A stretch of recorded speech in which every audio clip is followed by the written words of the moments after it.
We're gonna see if this car actually does anything. There we go. Hey everyone, it's Ben Hardy here, and in today's video, we're gonna be going over a Porsche Panamera E-Hybrid. But first and foremost, a huge shout out and thank you to Jody Wilkinson Acura here in Salt Lake for giving me some time with this Panamera. They actually have this on their used car lot, so obviously they've got all of the new Acuras, but then they also get really cool pre-owned vehicles like this. So check out their inventory in the description below, but let's get straight into the video.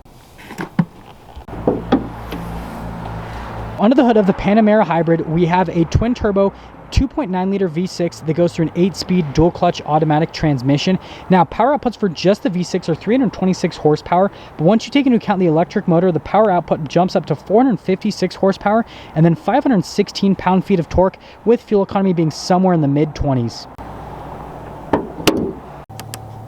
Let's go over the front end of the Panamera. So first off, it looks pretty much just like every other Porsche. They do like the same design language on the front end for every single vehicle. Like all the hoods look pretty similar. Now this is a little bit on the long side, again, because it's the Panamera. But then again, you still have the same Porsche lights. So you've got the LED accent lights with the LED light there in the center, and it kind of makes like an X shape, which is pretty neat. You've got your parking sensors all along the front, and then that is actually the turn signal just down below. But yeah, I mean, again, it looks just like any other Porsche. So I mean, it's good looking, it's luxurious looking, and if you look at it like straight on from the front end perspective, you might mistake it for like a Boxster or a Cayman. Coming around the side here, we've got two 65mm tires wrapped around 19-inch wheels in the front, and then the rear, it's also 19-inch wheels, but it's two 95mm tires.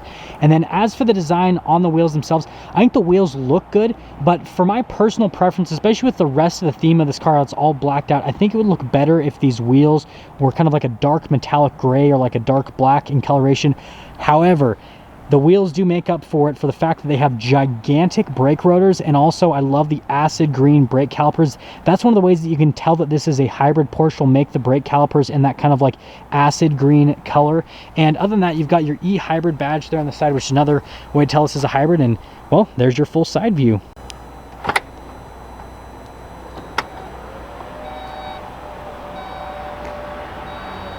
Now let's pop into the rear hatch here of the Panamera. So first off, this is like the whole charging kit you get with the car, and it is like, it's actually really heavy for a bag.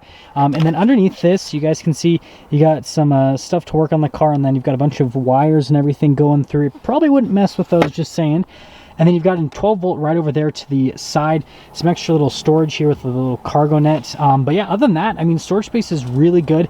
And then they have the cargo cover already built in, which is pretty cool how it like folds down. You guys will see when I shut the rear hatch, it kind of like folds down with it. It's pretty neat, just like the overall look of it. But that's everything for the back.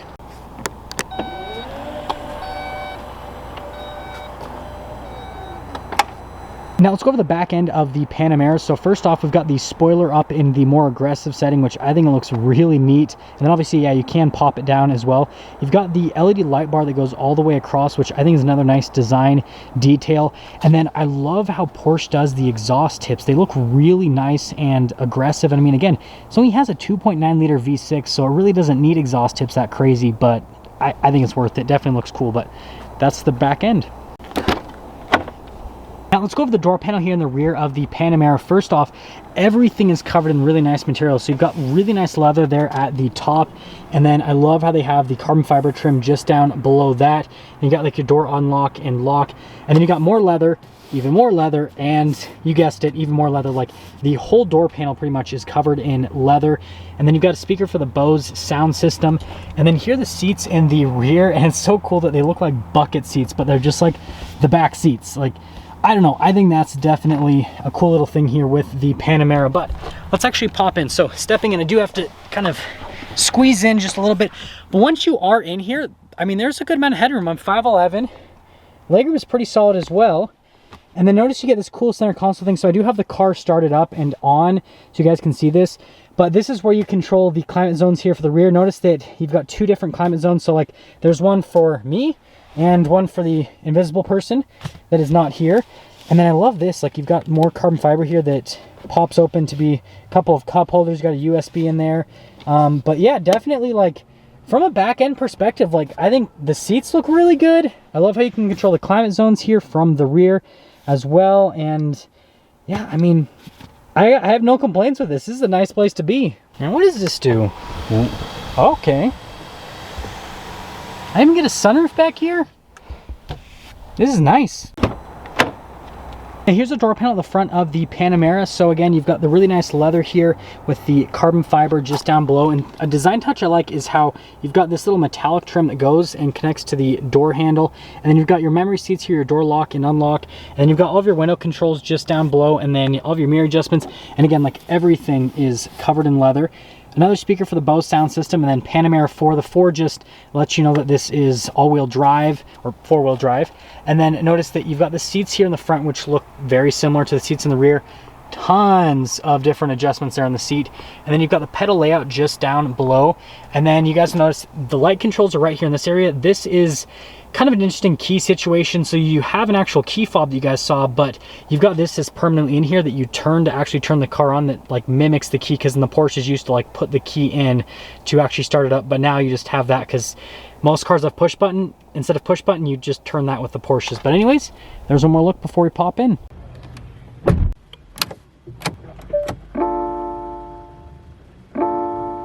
Here's the steering wheel on the Panamera, and I mean, I would be lying if I didn't tell you I love the look of the steering wheel. I've always loved Porsche steering wheels because the design is super open, and then obviously you get like nice leather around the steering wheel. But yeah, I think the 3-spoke design is just really clean. The paddle shifters on the back, I think they're just nice. They're not overstated or anything like that. And then since this is a modern car, you've got like your regular controls for like the phone stuff, and then you can have the controls for like the radio, and then this is kind of like our drive mode select, which we'll get into in just a moment. But yeah, overall, I love the design on the Porsche steering wheels. Now the drive mode dial is pretty simple. You just twist it from mode to mode, and it'll pop up here on the center screen. And you guys are noticing we're in the E mode, so the engine's off. And then we've got the hybrid auto, which will kind of switch between the two depending on driving situation. And then you've got the sport mode, and notice that, yes, the engine pops right on. And then you've got the Sport Plus, and then you can pop back into the e-Power, which is electric only. But yeah, those are your different drive modes. As for the rest of the gauge cluster setup, I think it looks pretty cool, but it is overwhelming how many different gauges there actually are. Like there's 5 different gauges. It's kind of crazy. And then you guys remember those dials there on the side? So like this little dial right here, that is what kind of scrolls through the different gauges. So you can go through different menus on the car and kind of look at different stuff. And yeah, it's kind of overwhelming again. And then you have the stuff on the other screen right there. I mean, I'm sure that you get used to it. It looks cool, but I kind of wish that they would condense it so it's not just so many screens like it is. We've got the center screen here, and notice that you can also change the modes with the screen. So like I can pop over into the hybrid mode if I so desire, just via the touchscreen. And then notice you've got the chassis height, which you can adjust, and then you've got the suspension that you can also adjust. And I don't know, like there's so much adjustability with this car. It's kind of crazy. And then you've got the spoiler, which again, you guys remember that you can raise or lower that. And then you've got the sport exhaust system, so you can have that on or off. And I mean, in normal Ben Hardy fashion, we know that we're going to be driving this with the sport exhaust on because, well, we like to hear nice exhausts. But other than that, if we pop it into reverse, the backup camera system's pretty good. You've got really nice trajectory lines there. You've got a bird's eye view, and then notice that you've got a couple different viewpoints here on the car as well. So I mean, from like a camera system perspective, it's really nice. But I mean, as expensive as these new Porsches are, I kind of expected it. As for the rest of the infotainment system, I think it's a pretty decent unit. I mean, response time on the screen is really good, and you've got the shortcut buttons to every single tab. I feel like most of it's pretty user-friendly, and it's pretty self-explanatory as well. There's definitely a lot of different tabs to go through, but again, everything is very nicely labeled, and so overall, I think it's pretty easy to use, and I actually like it. No Porsche review is complete without going over the Sport Chrono clock, and I love how the dial is also in acid green. So you could actually use this as like a track timer clock, but you can also use it as just a regular clock like it is being used now. And then again, the dash, tons of leather, like everything is covered in leather in this car. I've got the whole center console section here, and notice that the car comes with dual zone climate controls here for the front. So again, you've got 4 different climate zones technically, because you have the 2 in the back and then the 2 in the front. And the thing that I noticed is whenever I turn off the car, it goes to like the automatic setting that the car is at, because it's automatic climate controls. So just kind of know that whenever you turn off the car, it's going to reset if you have it in the auto mode. And then notice this is for the seats. So if you basically want to use the seat function right there, then just press that and that'll turn on the heated seats. And just listen to the sound it makes. Like it almost sounds like a mouse clicking, and same with the suspension.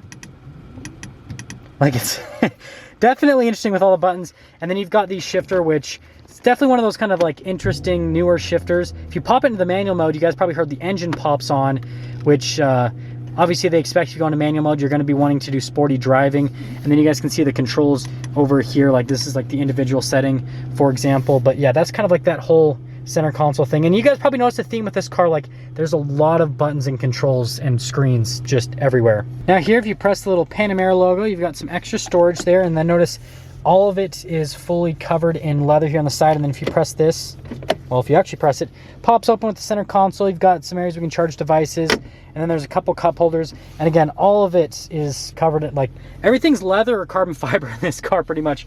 And then as for the glove box, it's actually a pretty normal glove box. So yeah, there's nothing there. It's heavy though to close. It's like there's some weight to it. Maybe I'm closing it wrong. Let me know in the comment section below if I'm closing it wrong, but it feels kind of heavy. Now, up top here, we've got another sunroof here for the front passengers. You can control it via those little buttons. This is for the camera system to turn it on or off. That's for the parking sensors, and then universal garage door openers.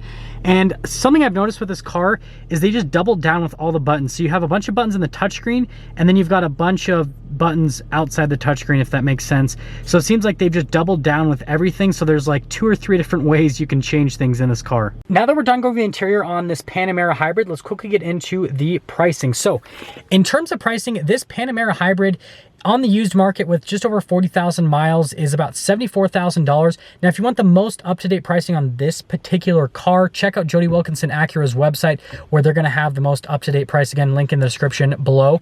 But something I want to mention is this car brand new, the base MSRP was about $99,000 on the Panamera Hybrids. But then once you add in options, the car like very easily got into the mid 6-figure range, which is crazy. Like the fact that in just, well, it's 2021 now, so just in 3 years, this car's already lost pretty much like half of its value.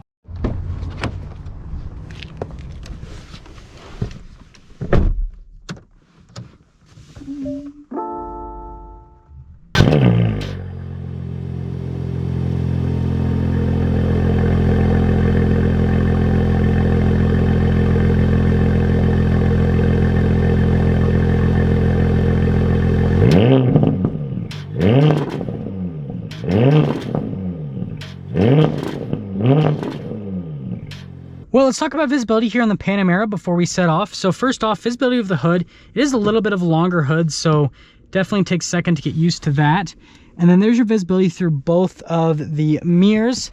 And then here's what the rest of the rear. I'm going to be honest, between the bucket seats in the back and the hatchback design, not necessarily the best. And it's also a very long car. Like, this car is definitely long. And that all being said, let's set off. So first off, I'm starting in the e-power mode, so you guys can kind of see what that is like here in the Panamera e-hybrid.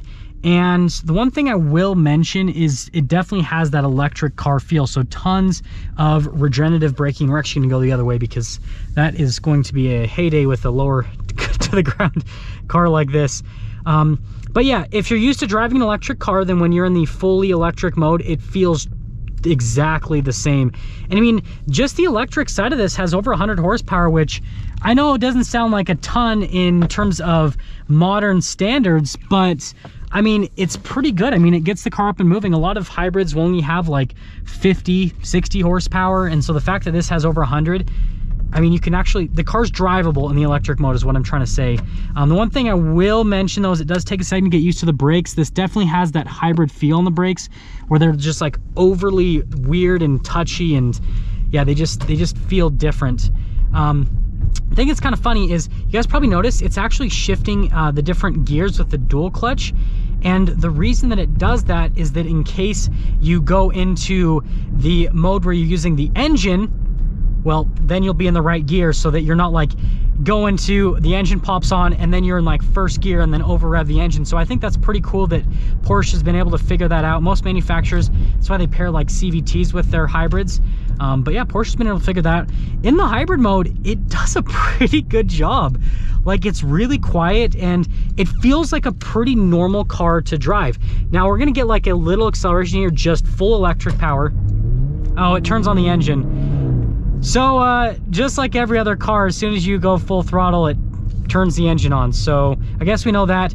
Well, now that we know that, we might as well just pop it into the sport mode. Let me make sure I've got the exhaust on. I'm gonna pop it over into the manual mode as well so that we can get good little acceleration here. Notice that it kind of denied me that downshift. Even though I wasn't going very fast and the RPMs were pretty low, it still seems like it denies downshifts pretty much right off the bat. But let's see what she's made of. That was weird. I'm gonna try that in the automatic mode. So I don't know if you guys saw that on the camera, but so the red line's at about 6,500 RPMs roughly. Yeah, about 6,500 RPMs, a little bit more than that actually, closer to 7,000. And as soon as I hit 5,000 RPMs, the car just wanted to shift at that point. So kind of interesting. I did have the car warming up for a little bit before I filmed this video, because when I do the interior shot, I just have the car running. So the car's already warmed up. Yeah, a little bit weird on that. I'm just gonna leave, so I'm gonna keep it in the Sport Plus mode, but I'm gonna leave it in the automatic mode this time and see if it does a little bit better in automatic mode. But it definitely feels, I mean, it felt like it was, once we were kind of getting up and going, it felt pretty quick. It's just that we didn't really get to get up and move with the car. Now we'll see here. Okay, cool. Well, wait, is this person crossing? Safety first, folks. Okay, we're good to go. Okay, so now we're gonna see if this car actually does anything. There we go. Yeah, it went all the way up to red line in the automatic mode. I guess it doesn't like to do that in the manual mode or something. Something's kind of weird with that. But I mean, other than that, I mean, it's quick. I think the manufacturer 0 to 60 was like 4.5 seconds. And I mean, it feels like that. It feels about like a 4.5 second car.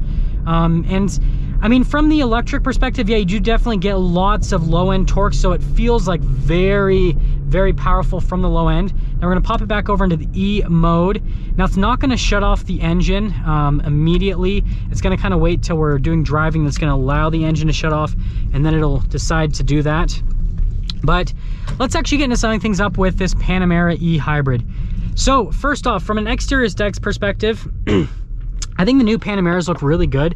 The old ones, I really didn't like them. I thought they were kind of ugly, to be honest. These new ones, though, with the light bar on the back and the new front end, I think it's a really good looking car from the exterior perspective. And then from an interior perspective, it's very nice. But again, I expect the interior to be this nice because this car is, with the options this car has, brand new, it was over 6 figures. And then from the performance perspective, I think it's pretty decent for from a performance perspective. I guess my one gripe is that you can get cars that are a lot less expensive than this that have similar levels of performance and all-wheel drive. I understand you got the Porsche name and all that, and the handling's great. Like, the handling on this car is really good. But I mean, 4.5 seconds 0 to 60 for paying well over 6 figures. I kind of wish it was a little bit faster. I mean, you can buy a Tesla Model 3 that has 0 to 60 that's significantly better than that. And you're getting a similar setup with, well, that's fully electric versus this is a hybrid, but you're getting, you know, kind of like that similar hybrid in terms of like the electric setup. So I don't know. I mean, it's kind of difficult for me to form an opinion on this car. I think it's cool. The one thing I would say is, like, if I were personally going to buy one of these, I would buy one of these used like this one, because Porsches are actually really reliable. And I mean, the pricing that they have this at being so much less than what a brand new one is, I think that that's the route to go, because this car just depreciates like crazy brand new. So if you're lucky enough to find one like what Jody Wilkinson has here used, that's probably the route to go with the Panamera E Hybrid. And well, there's my first review on a Panamera, guys. Now that is going to sum things up for our video on this Porsche Panamera E Hybrid. And again, a huge shout out and thank you to Jody Wilkinson Acura for giving me some time with this Panamera E Hybrid. Check out their inventory in the link below. I'll see all of you in the next video.